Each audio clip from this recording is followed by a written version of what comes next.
In this video, I'm going to show you how to use the ChatGPT Voice Mode for free. If this helps you out, make sure to like the video and subscribe so you don't miss out on the next one. Let's jump right in. So first, you want to open up your Google Play or App Store and search up ChatGPT.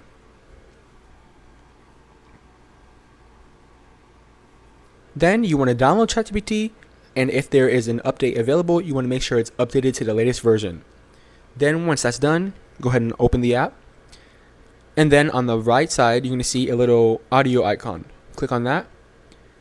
And then you can choose allow ChatGPT to record audio. And then now you're speaking with ChatGPT.